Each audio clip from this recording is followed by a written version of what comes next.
মুরগির ব্যবসায়ী কয়েকজন মিলে 60 লক্ষ টাকা তাদের কাছে কেনে। 60 লাখ, ক্যান ইউ ইমাজিন?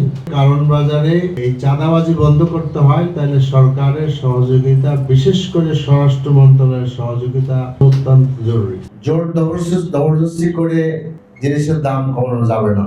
আমাদের ব্যবসায়ীদেরকে যে সব কারণে জিনিসের দাম বাড়ছে সেগুলো দূর করতে হবে, এবং I want to convince my brother যাতে করে তারা দাম কমানো আর কি। আশা করি তারা আমার ডাকে সাড়া দিবেন। আমি ইনশাআল্লাহ। নানান পক্ষ থেকে নানান কথা আমার কাছে আসছে। এই কথা আসছে যে ডোন্ট গো উইথ চাঁদাবাজি।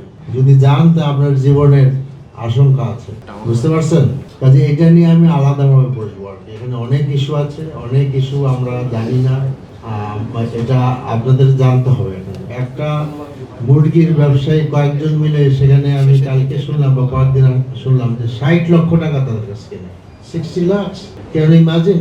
কয়েকটা দোকানের কাছে কিনেছে। আপনি রেট তো অর্ধেক বলছেন, 500 টাকা না, ইট ইজ 1000। তো কাজেই এটার সাথে আসলে কারা নিচ্ছে এটা সকলেকে জানে, এবং বড় পত্রিকায় এগুলা ছবি সহ ছাপা হয়েছে। কারণ এটা আমি কিন্তু আগে বলেছি, এটা আমার উপরে একা দায়িত্ব চাপাইলে চলবে না।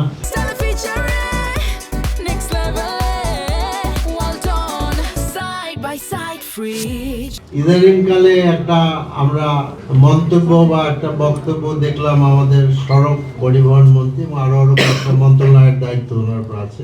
উনি বলেছেন যে সমঝোতার ভিত্তিতে যদি কোনো কিছু দেওয়া হয় তাহলে এটা চাঁদাবাজি না।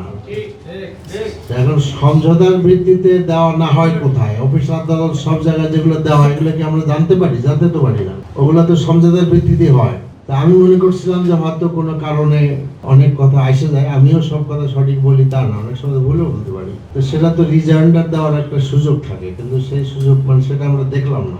সরকারের পক্ষ থেকেও সে ব্যাপারে কোনো বক্তব্য আসে নাই। তো কাজেই আমি যেটা বলবো যে কারণ বাজারে যদি এই চাঁদাবাজি বন্ধ করতে হয় তাহলে সরকারের সহযোগিতা, বিশেষ করে স্বরাষ্ট্র মন্ত্রণালয়ের সহযোগিতা অত্যন্ত জরুরি।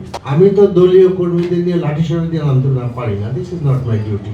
এটা আমরা কখনো কোনো আইন হাতে তুলে নিব না, নেওয়ার কোনো সুযোগও নাই, প্রয়োজনও নাই, উচিতও না। এবং আমাদের সরকারকে সাহায্য করতে হবে। আমরা সেটা যদি করে তাহলে এটা সম্ভব। আমরা মনে হয় আজকে যে জিনিসটাকে ফোকাস করতে চাচ্ছি সেটা হলো দ্রব্যমূল্য, এবং আমি সাধুবাদ জানাই ব্যবসায়ীদেরকে।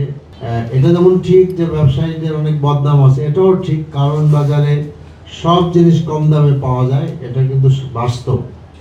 এবং এখানে অনেকে আসে, আমি নিজেও আসি অনেক জিনিস আমরা কিছুটা কম দামে কেনার জন্য। মোরওভার আমাদের ব্যবসায়ী ভাইদেরকে আমি আবারও অন্তঃস্থল থেকে ধন্যবাদ জানাই। অনেক সময় কালকে এখানে কাটিয়েছি, আমি আরো কয়েকবার আসছি, ভবিষ্যতে আসবো ইনশাল্লাহ।